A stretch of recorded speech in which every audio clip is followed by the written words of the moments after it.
Al-Fatihah ila hadratin Nabiyil Mustafa Muhammad sallallahu alaihi wasallam wa ala alihi wa ashabihi wa azwajihi wa dzurriyyatihi wa ashabihi wa jami'il ulama wal awliya was salihin min masyariqil ardi ila maghribiha wa khususan ila awliya ahli baldah wa man amara hadzal masjid wa abadallahu fihi wal mutasaddiqina ala sabiqan wa lahiqan wa ila arwah walidina masyayikhina wa man ahsana alaina wa jamil muslimin wal muslimat wal mu'minina wal mu'minat innallaha yaghfir lahum wa yarhamhum wa yasumul jannah wa ila hadratin Nabi Muhammad sallallahu alaihi wasallam.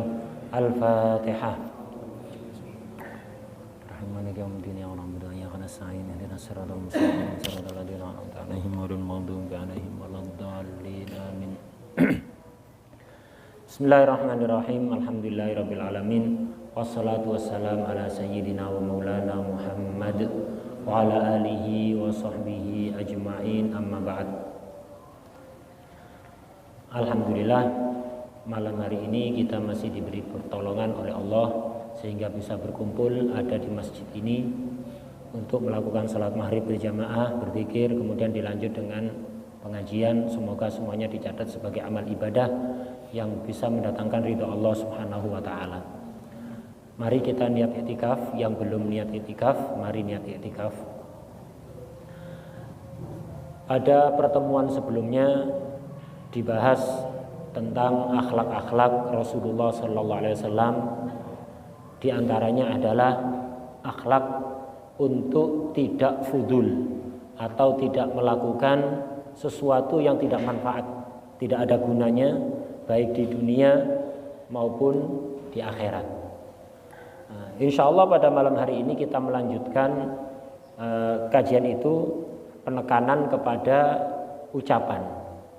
Jadi sebelumnya diterangkan min husni islamil mar'i tarkuhu ma la ya'ni. Termasuk kebaikan Islam seseorang ketika dia meninggalkan sesuatu yang tidak manfaat, tidak faedah di dunia maupun di akhirat. Baik berupa perbuatan, ucapan atau apa saja yang kira-kira tidak manfaat, itu harus kita tinggalkan. Gerakan yang tidak manfaat, ucapan yang tidak manfaat, tulisan yang tidak manfaat, walaupun tidak maksiat, itu harus kita tinggalkan. Insya Allah malam hari ini kita penekanan kepada ucapan ini, meninggalkan ucapan-ucapan yang tidak manfaat, baik itu madharat, maksiat, atau tidak mendatangkan manfaat tapi juga tidak mendatangkan madharat, sesuatu yang mubah. Nah, ini yang akan menjadi pembahasan kita. Rasulullah sallallahu alaihi wasallam bersabda sebagaimana diriwayatkan oleh Sayyidina Abu Hurairah radhiyallahu anhu, "Man kana yu'minu billahi wal yaumil akhir falyakul khairan aw liyasmut." Barang siapa yang kepingin memiliki iman yang sempurna kepada Allah dan hari akhir, hari kiamat maksudnya, hendaknya dia berkata baik atau diam. Pilihannya hanya dua. Kalau bicara yang baik, yang manfaat, atau kalau enggak lebih baik diam. Ini sabda Rasulullah SAW. Orang yang selalu berkata baik, tidak pernah berkata yang buruk atau tidak manfaat, ini tanda imannya sempurna. Begitu juga orang yang selalu diam, tidak mau berkata-kata sesuatu yang tidak manfaat, ini juga tanda imannya sempurna. Sebaliknya, kalau ada orang suka berkata yang menyakitkan hati orang, mendatangkan madharat, ucapan yang maksiat, yang makruh, bahkan yang mubah, yang tidak ada faedahnya, ini tanda imannya kepada Allah bermasalah, imannya kepada hari kiamat, hari akhir bermasalah. Ada problem pada keimanan orang tersebut. Ucapan yang baik itu apa? Dikatakan tadi falyakul khairan. Orang yang imannya sempurna kepada Allah dan orang yang imannya sempurna kepada hari kiamat hendaknya berkata baik. Apa itu perkataan baik? Perkataan baik adalah semua perkataan yang bisa mendatangkan pahala. Baik ucapan yang wajib seperti amar ma'ruf, nahi mungkar. Ada orang meninggalkan kewajiban, kita ajak untuk melakukan kewajiban. Ada orang melakukan kemungkaran maksiat, kita larang untuk maksiat. Ini ucapan yang wajib, ucapan yang baik. Atau orang meninggalkan kesunatan, kita ajak melakukannya. Orang meninggalkan tata krama, kita ajak untuk menjaga tata krama. Orang melakukan sesuatu yang makruh, tidak sampai haram, dilarang. Ini juga terkategori ucapan-ucapan yang baik. Falyakul khairan aw liyasmut, hendaknya diem.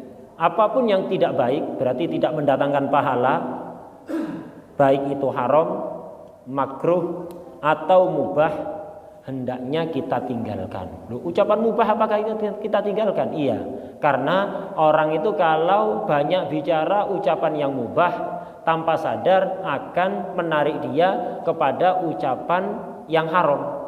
Pertama ngobrol-ngobrol biasa, omongan yang tidak maksiat.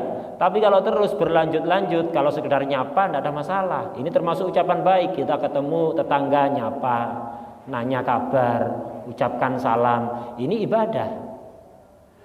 Kemudian nanya apakah ada orang sepertinya kok bingung, kesulitan, kita tanya ada perlu apa, barangkali saya bisa membantu.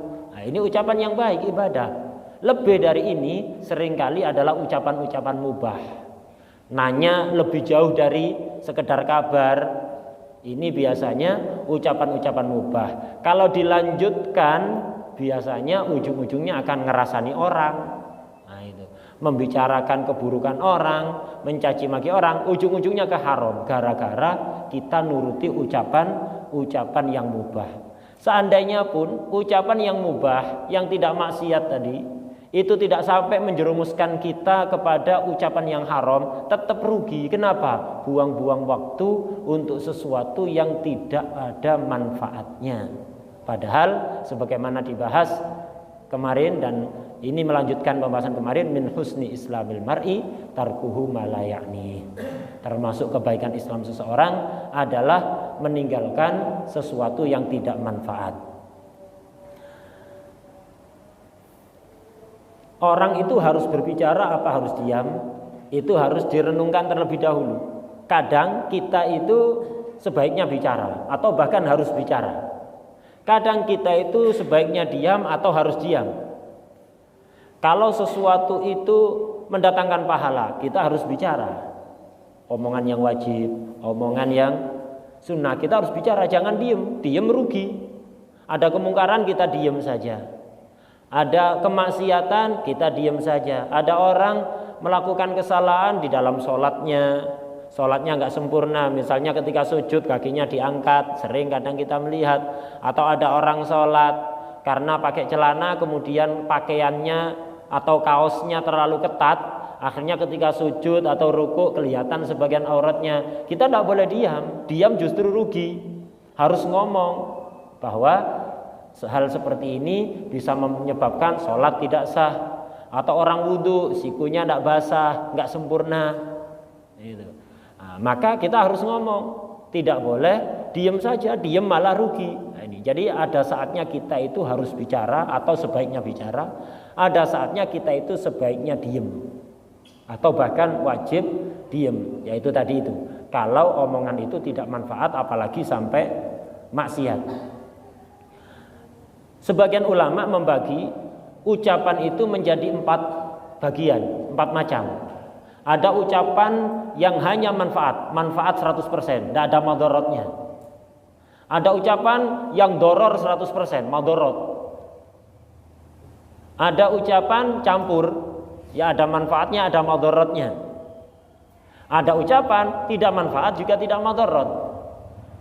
Yang 3 harus kita tinggalkan. Yang 1 saja yang sebaiknya kita ucapkan, yaitu apa? Ucapan yang betul-betul manfaat. Ucapan yang betul-betul manfaat. Amar ma'ruf, nahi mungkar, menawarkan bantuan, ketemu sesama muslim, mengucapkan salam, kenal atau tidak, apalagi kalau kenal, apalagi kalau tetangga atau kerabat, ketemu ucapkan salam, nanya kabar, sudah. Nah, ini ucapan-ucapan yang manfaat. Nah, ini yang kita ucapkan. Yang 3 tidak usah diucapkan, yaitu ucapan yang murni madorot, murni menyakiti orang, misalnya ngerasani, menggunjing, itu mencaci, ucapan-ucapan yang menyakiti perasaan orang. Nah, ini doror 100%, tinggalkan. Ada ucapan yang campur, kalau kita ucapkan ya ada manfaatnya, tapi juga ada madharatnya. Itu. Ada manfaatnya, ada madharatnya. Seperti gojolokan-gojolokan itu kadang juga menyenangkan hati. Biar enggak tegang terus, poyokan. Nah, tapi kalau berlebihan, ini ada manfaat dan ada madharatnya. Poyokan sedikit enggak masalah, jangan sampai nyinggung perasaan orang. Itu. Nah, tapi kalau kadang keterlaluan dalam poyokan itu ada manfaat, membuat suasana menjadi ceria, cair, tapi juga ada madharat, ada yang tersakiti hatinya. Nah, ini jangan diucapkan. Jangan diucapkan. Nah, yang ketiga yaitu ucapan tidak ada manfaat, tidak ada madharatnya. Diucapkan tidak manfaat, tapi juga tidak madharat. Bahas berita olahraga, itu. Bahas hal-hal yang demikian, bahas berita politik, kita ucapkan juga tidak manfaat ke kita, tidak mendatangkan manfaat dunia, tidak mendatangkan manfaat akhirat, itu. Tapi juga tidak madharat selama tidak mencaci maki orang, tidak ngerasani orang, nggak ada. Nah, ini juga tidak usah diucapkan, karena nanti menyebabkan kita terbiasa banyak omong. Nah, kalau orang banyak omong pasti ujung-ujungnya akan ngomong maksiat. Kemudian Sayyidina Luqman, yang terkenal Luqman Hakim, seorang yang dikenal sebagai orang yang bijak. Beliau ini adalah salah satu wali dari walinya Allah, orang soleh, pembesar orang soleh. Banyak kita mendengar nasihat-nasihat atau kata mutiara dari Luqman Hakim ini. Di antara nasihat beliau yang disampaikan kepada putranya adalah lau kanal kalamu min fiddah kana sukutu min dhahab. Seandainya ucapan itu berupa perak, maka diam adalah emas. Jadi seandainya bicara itu perak, maka diam adalah emas. Apa maksudnya ini? Sayyidina Abdullah bin Mubarak radhiyallahu taala anhu menafsiri perkataan Luqman Hakim ini. Artinya seandainya berbicara taat itu adalah perak, maka diem dari maksiat adalah emas. Artinya kita diem, tidak mengucapkan maksiat, kepingin ada orang ngerasani, kepingin ikut-ikutan. Itu ngerasani dengan lesan atau ngerasani dengan tulisan termasuk lesan. Di grup WA atau di apa ada orang membicarakan keburukan orang lain. Kita kepingin untuk ikut-ikutan, nambah-nambahi biar semakin hidup suasana. Kepingin, tapi akhirnya ingat, oh iya ini maksiat, ngerasani orang tidak boleh, kita tahan, kita rem, diem dari maksiatnya Allah. Ini pahalanya lebih besar dibanding lesan kita berzikir. Berzikir dapat pahala, lesan berzikir, kemudian bersolawat kepada Rasulullah SAW, baca Quran, ibadah, berpahala. Tapi kalau dibanding menahan lisan untuk tidak mengucapkan ucapan yang maksiat, ini lebih besar pahalanya diam. Kalau dibandingkan yaitu tadi, kita baca zikir, baca sholawat, baca Al-Quran. Nah ini, omongan kita ini pahalanya ibarat perak. Tapi kalau kita kepingin mencaci maki orang, kemudian kita tahan. Kepingin ngerasani orang, kita tahan. Kepingin berbicara yang tidak baik, yang maksiat, kita tahan. Maka pahalanya seperti emas. Jadi lebih besar pahala menahan lisan dari maksiat dibanding menggunakan lisan untuk beribadah. Ini bukan berarti terus ya udah berarti diem terus saja, nggak usah nggak usah berzikir, nggak usah sholawat, nggak usah baca Quran, bukan seperti itu, bukan seperti itu. Nah, tetap kita berusaha lisan kita ini terus berzikir, bersolawat, baca Al-Quran, mengucapkan yang baik-baik, terus berusaha seperti itu. Cuman kita juga harus punya rem yang lebih kuat untuk menahan dari ucapan-ucapan yang maksiat. Ini maksudnya. Kemudian dikisahkan tentang bagaimana orang-orang dulu, orang-orang saleh zaman dahulu itu begitu perhatian kepada lisan, sangat menjaga lisannya. untuk jangan sampai berbicara kecuali yang bermanfaat. Ini dikisahkan oleh Dhunnun al-Misri. Ini salah satu pembesar ulama juga, pembesar aulia.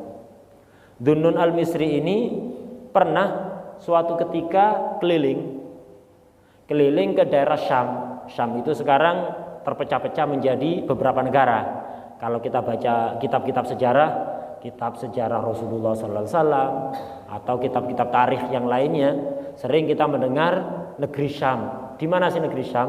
Negeri Syam itu sekarang jadi Syria, Yordania, Lebanon. Nah, ini negeri Syam ini. Syria, Yordania, Lebanon, ini negeri Syam. Nah, suatu ketika banyak ulamanya dan salah satu negeri yang didoakan barokah oleh Rasulullah sallallahu alaihi wasallam di samping Yaman. Jadi pernah suatu ketika Rasulullah sallallahu alaihi wasallam itu mendoakan negeri Syam dan negeri Yaman, Allahumma barik lana fi Syamina wa Yamanina. Ya Allah, berkatilah untuk kami negeri Syam dan Yaman. Ada orang minta Najd, doakan juga Rasulullah. Najd itu sekarang berubah jadi Riyadh. Memang sengaja dirubah namanya, karena nama Najd ini di hadis-hadis tidak baik. Itu banyak kejadian-kejadian buruk bakal muncul dari sana, dan sudah banyak yang muncul.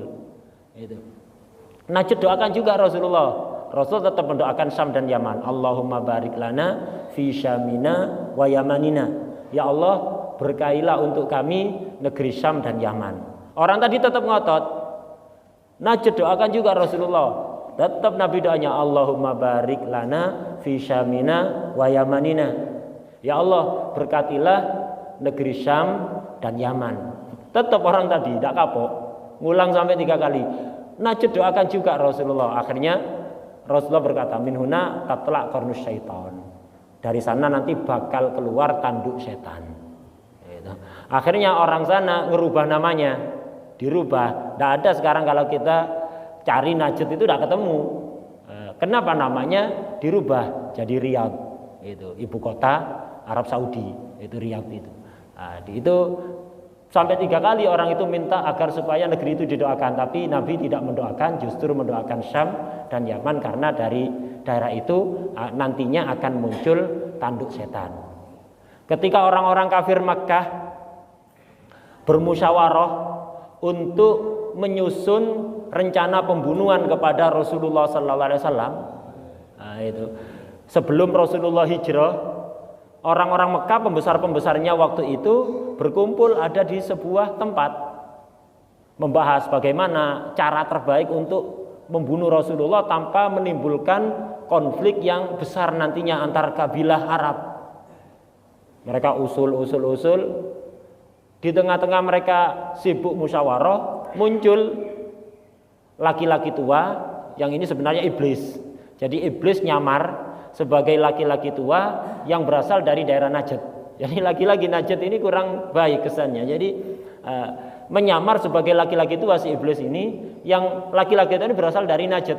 Gabung di situ usul, ikut musyawarah, rencana yang terbaik bagaimana lah ini.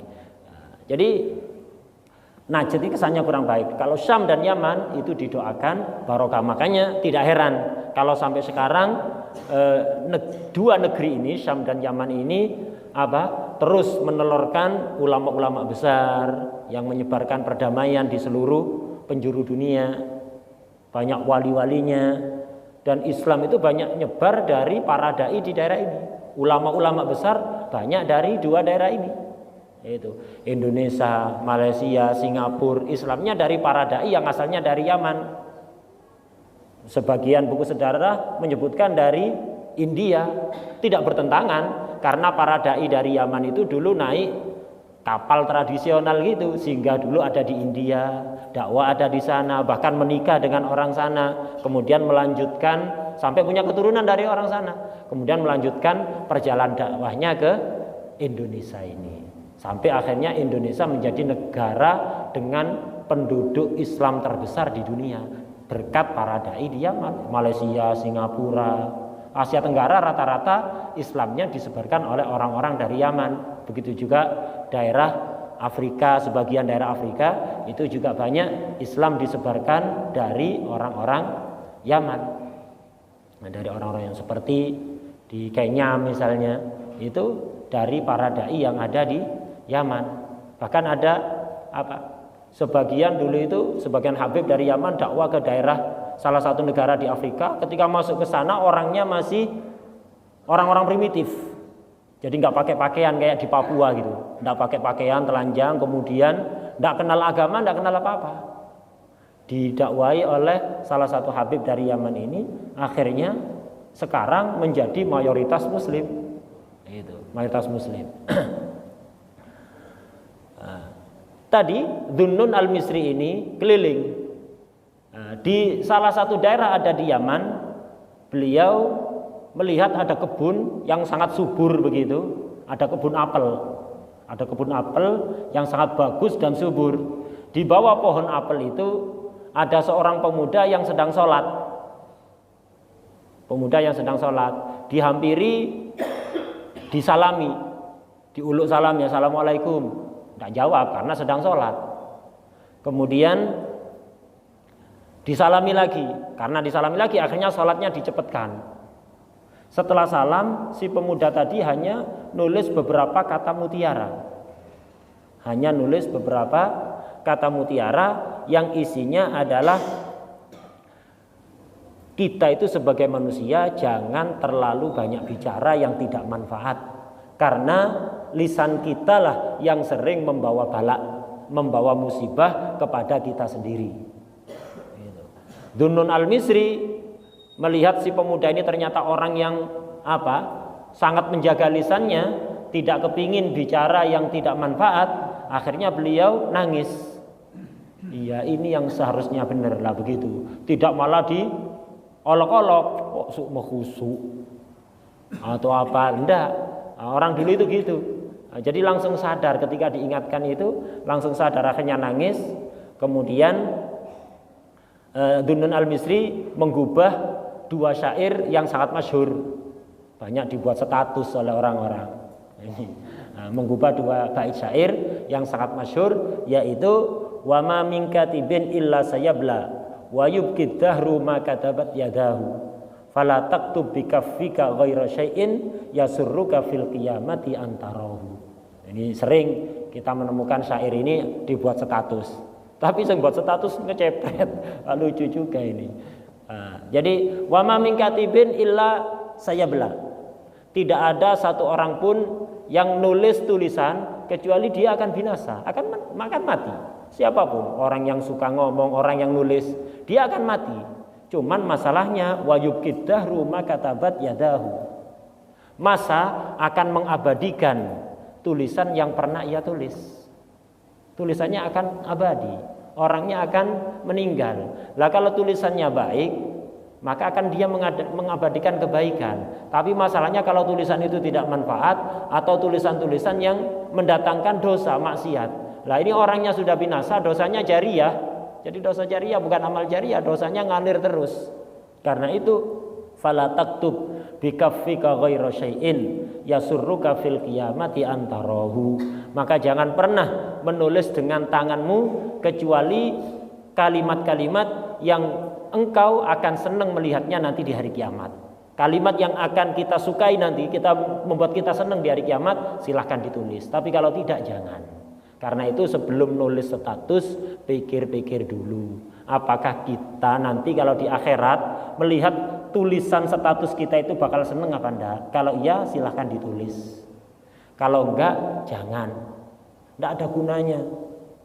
Kadang ada berita di koran atau di TV atau di medsos itu di surat kabar elektronik, beritanya enggak bagus, bahkan kadang-kadang provokatif. Di screenshot, dibuat status. Manfaatnya apa? Kita kira-kira kita seneng nggak di hari kiamat nanti melihat status kita itu? Nggak ada gunanya berita provokatif. Namanya wartawan yang memang kerjaannya begitu.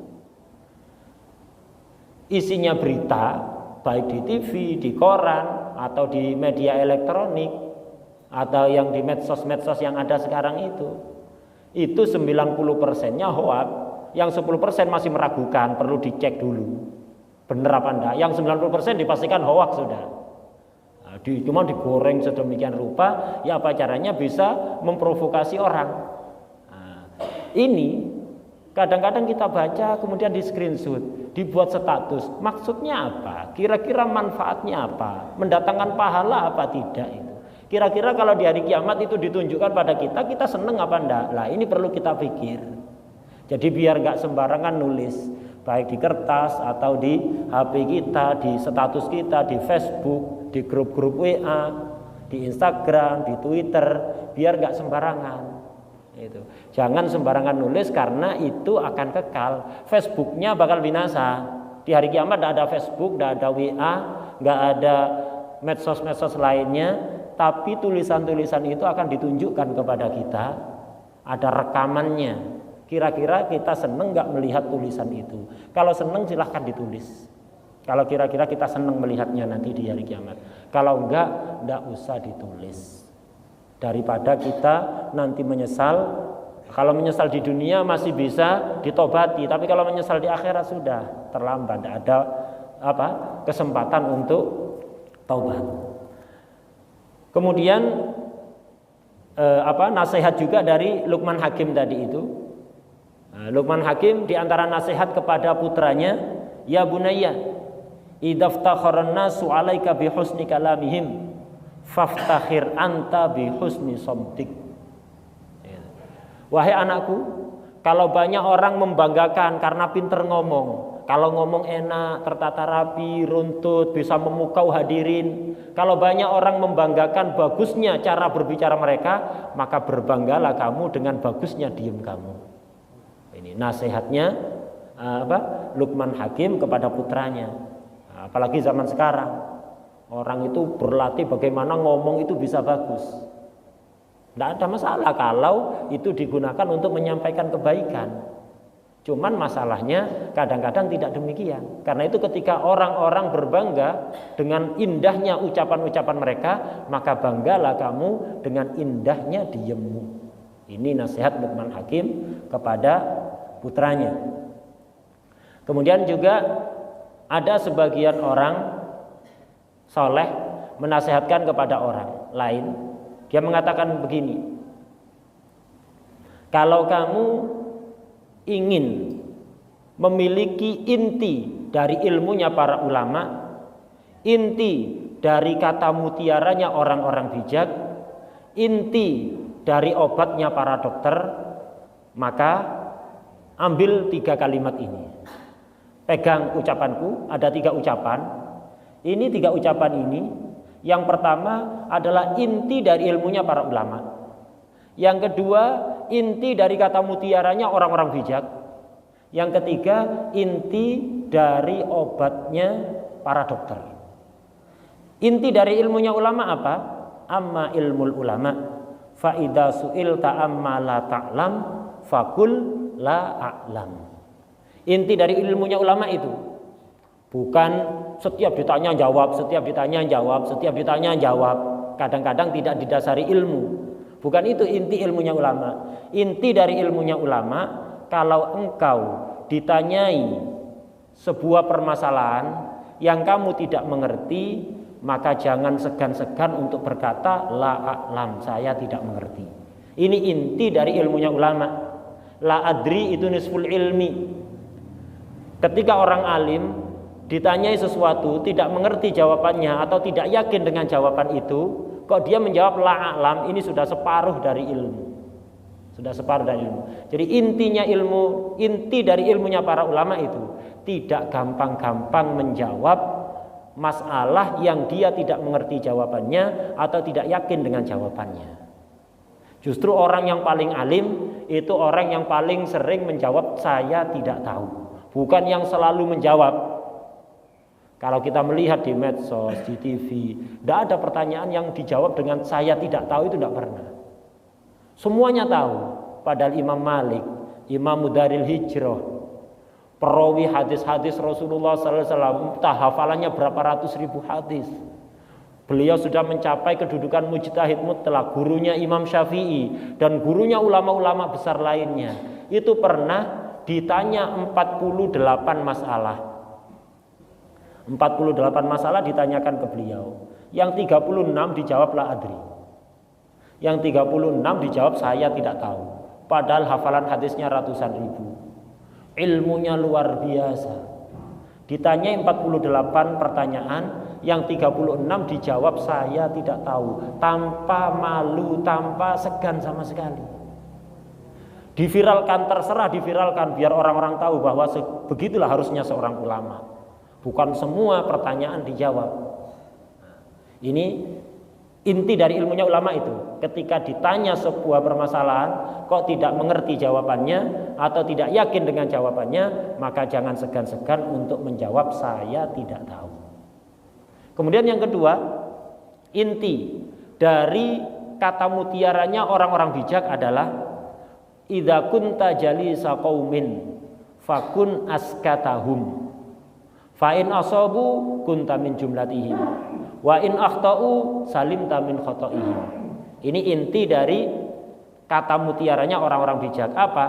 Ketika engkau sedang berkumpul dengan orang-orang, ada di sebuah komunitas, orang-orang sedang berbincang-bincang, maka jadilah orang yang paling banyak diam. Ketika sedang kumpul-kumpul, jadilah orang yang paling banyak diam. Kenapa?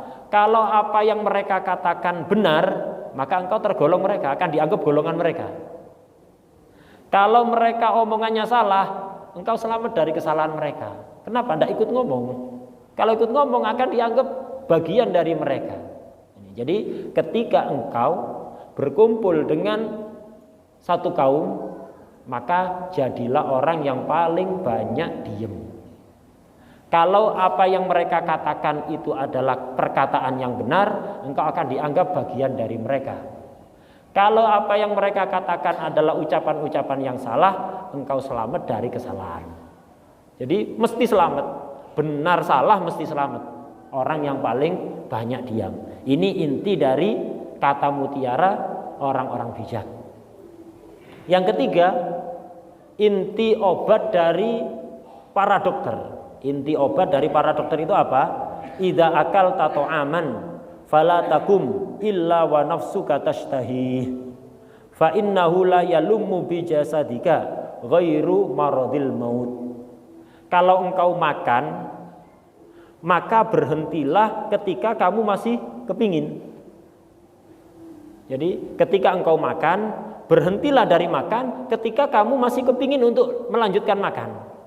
Kalau kamu selalu seperti itu, kata orang saleh ini, pastikan kamu tidak bakalan sakit, kecuali sakit mati nanti. Mati gitu aja tanpa sakit sebelumnya.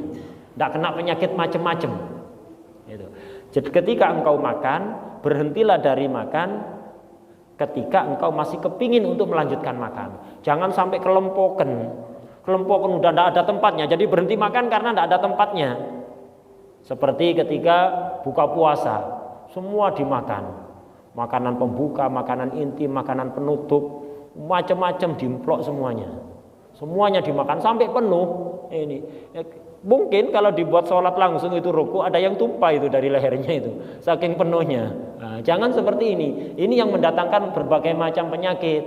Akhirnya kena penyakit diabetes, asam lambung, asam aurat, dan penyakit-penyakit lainnya. Itu kolesterol dan seterusnya gara-gara israf. Nah, tapi resep sehat dan ini yang diajarkan oleh Rasulullah SAW. Jadi kalau makan, berhentinya itu jangan nunggu kelempokan, jangan nunggu kekenyangan.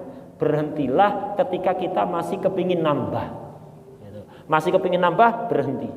Nah, ini resep sehat. Insya Allah, ya semua takdir Allah. Tapi ini ikhtiar saja, ikhtiar. Insya Allah tidak akan kena penyakit aneh-aneh. Paling nanti meninggal gitu aja, tapi sakit apa? Tidak ada sakit apa-apa. Tiba-tiba pusing kemudian meninggal. Tidak mengalami sakit yang aneh-aneh dulu. Sakit aneh-aneh ini wis ngerepotkan diri sendiri, ngerepotkan keluarga, ngerepotkan banyak orang. Nah, kalau kepingin sehat terus ya seperti ini. Berhenti makan ketika kita masih kepingin nambah, melanjutkan makan. Kemudian ini jadi Itu tadi inti dari ilmunya ulama, yaitu sering-sering ketika ditanya untuk menjawab tidak tahu kalau tidak yakin dengan jawabannya, apalagi kalau tidak tahu. Kemudian inti dari kata mutiaranya orang-orang bijak adalah ketika kumpul dengan satu kaum, jadilah orang yang paling banyak diam. Kalau ucapan mereka adalah ucapan-ucapan benar, engkau akan dianggap bagian dari mereka. Kalau ucapan yang mereka katakan adalah ucapan yang salah, maka engkau selamat dari kesalahan. Inti dari obatnya para dokter adalah berhenti makan ketika kita masih ingin melanjutkan makan. Nah, ini. Kemudian kembali kepada masalah ucapan tadi. Sebagian ulama mengatakan iyyaka wa kasratal kalam fa innahu yudhiru min uyubik ma baton wa yuharriku min aduwik ma sakan. Awas jangan banyak bicara. Karena banyaknya bicara itu justru akan menampakkan kekurangan-kekurangan kita. Orang itu kalau diem, banyak diem, jarang bicara, tidak kelihatan kekurangannya. Nah, dan kekurangan itu kalau ditutupi oleh Allah di dunia, insya Allah akan ditutupi di akhirat. Akan ditutupi juga di akhirat. Kenapa? Dia pandai nutupi.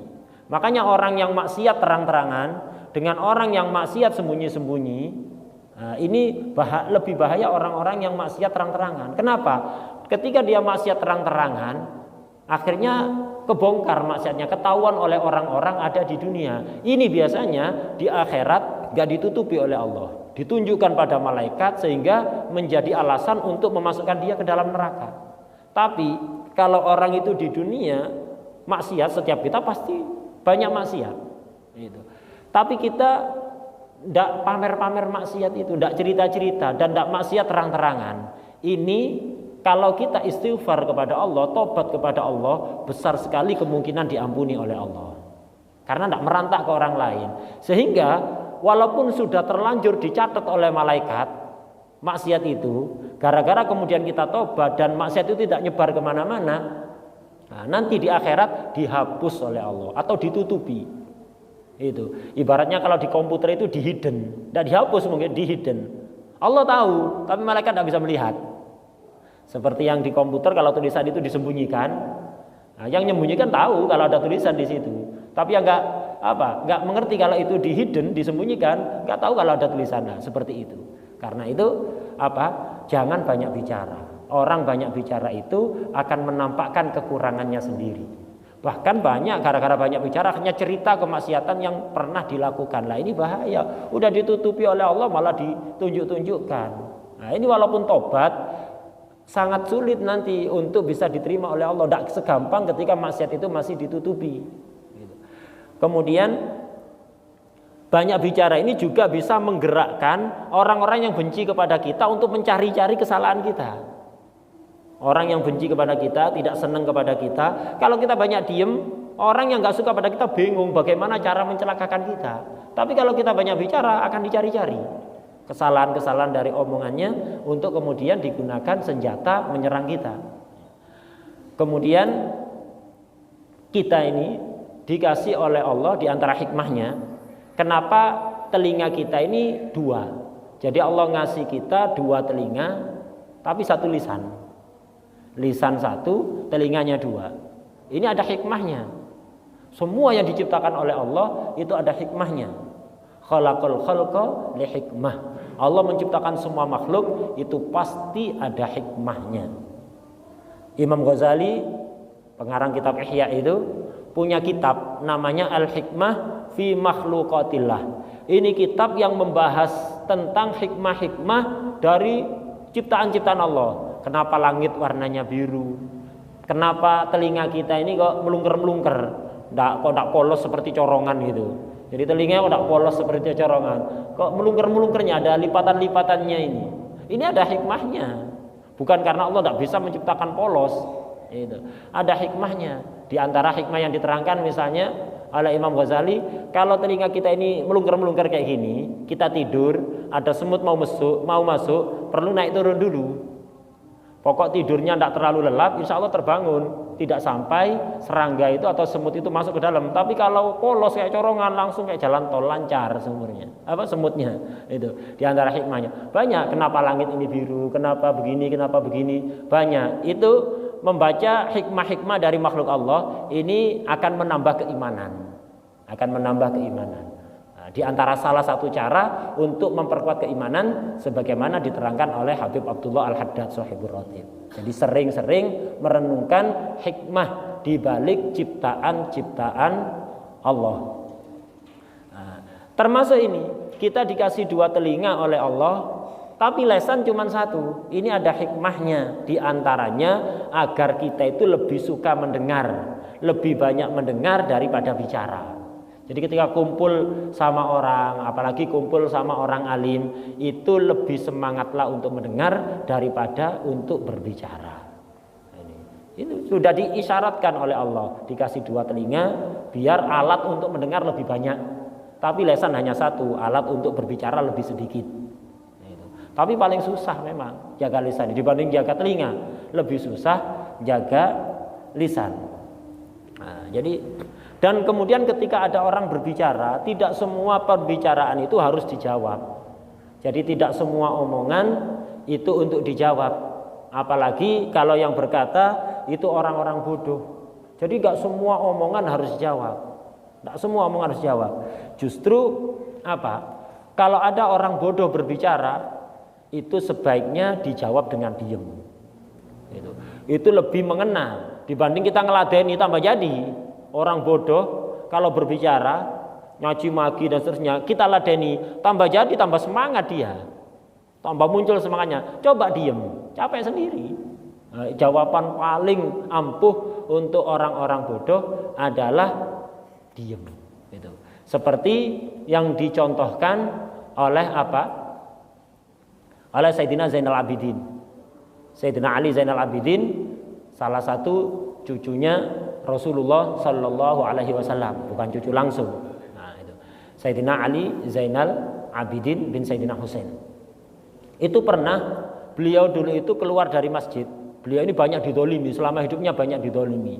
Dan beliau ini salah satu ahlul bait yang paling akhlaknya luar biasa, yang sering disebut-sebut untuk dijadikan contoh.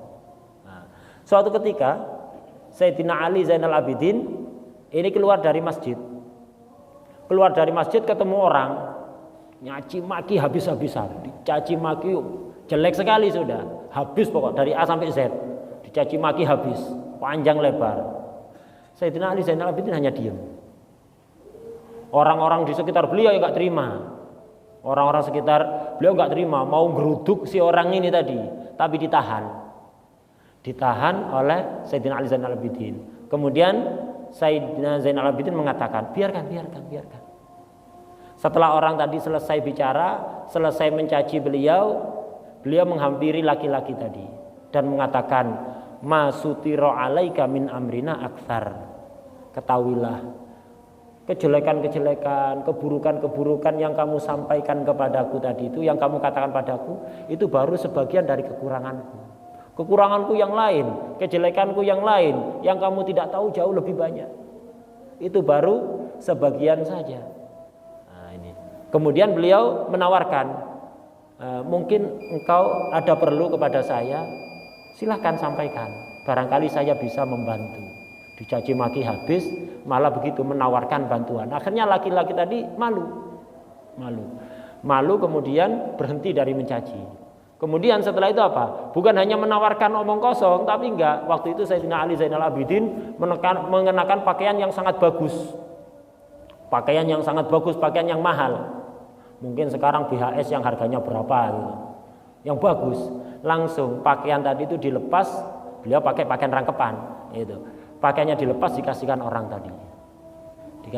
tadi. Akhirnya orang tadi apa? Langsung bertobat dan mengatakan asyhadu annaka min auladir Rasulillah sallallahu alaihi wasallam. Aku bersaksi bahwa engkau betul-betul cucunya Rasulullah sallallahu alaihi wasallam. Seperti ini.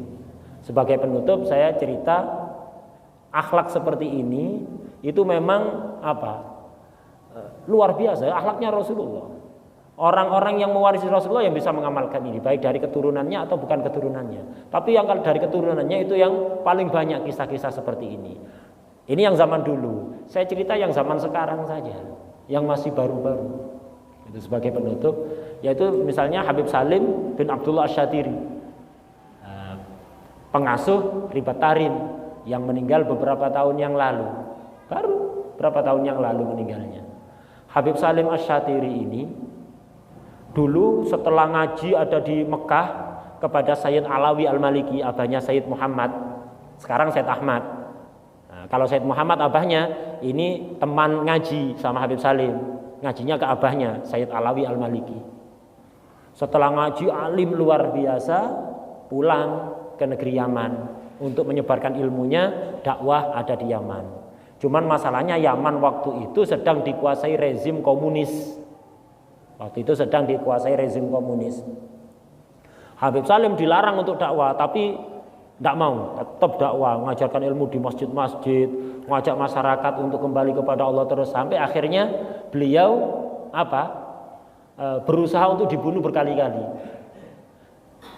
Di antara siksaan yang beliau alami, pernah beliau habis pengajian dari masjid ditabrak mobil, ditunggu sudah, keluar dari masjid ditabrak mobil dengan kecepatan tinggi, sampai Habib Salim itu melayang ke udara, terbang, melayang ke utara, jatuh ke bawah, mobil tadi mundur, ngelindes Habib Salim. Jadi tidak puas dengan nabrak, mumbul, jatuh, mundur lagi mobil tadi, ngelindes, habis itu kabur. Ini di antara siksaan yang beliau alami. Orang-orang yang melihat waktu itu, ini mustahil untuk bisa hidup. Orang ditabrak dengan begitu dahsyatnya, mustahil hidup. Tapi ternyata Allah menghendaki beliau masih tetap hidup untuk melanjutkan dakwahnya. Dibawa ke rumah sakit, banyak patah tulangnya dan jahitannya luar biasa. Itu. Kemudian setelah sembuh, dakwah lagi. Ditangkap, dipenjara di bawah tanah, dicambuki sampai berdarah-darah, lecet semuanya. Kemudian di puncak musim dingin di sana tidak seperti di sini. Musim di sana itu dinginnya luar biasa, pakai jaket setebal apapun tetap tembus.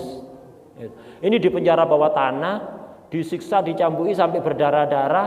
Kemudian setelah berdarah-darah, pakaiannya dilepas, disiram air es. Di puncak musim dingin, disiram air es, perih semuanya. Kemudian diseret keluar, diikat. Tangan beliau diikat, diseret pakai mobil truk, dibawa keliling jalan-jalan gitu, diseret dengan mobil truk, diseret dibawa keliling ke jalan-jalan itu, ke padang pasir muter-muter, sampai kalau ukuran normal tidak bakalan hidup orang disiksa seperti itu, tapi tetap beliau hidup, sampai kemudian beliau sehat kembali dan di penjara sampai rezim komunis keluar itu beliau masih ada di penjara, kemudian dibebaskan dengan pertolongan dari sebagian orang, akhirnya bebas. Setelah bebas itu, beliau setiap tahun harus operasi, yang jahitannya itu dari sini sampai ke bawah kaki. Setiap tahun harus ganti jahitan, gara-gara siksaan yang tadi itu.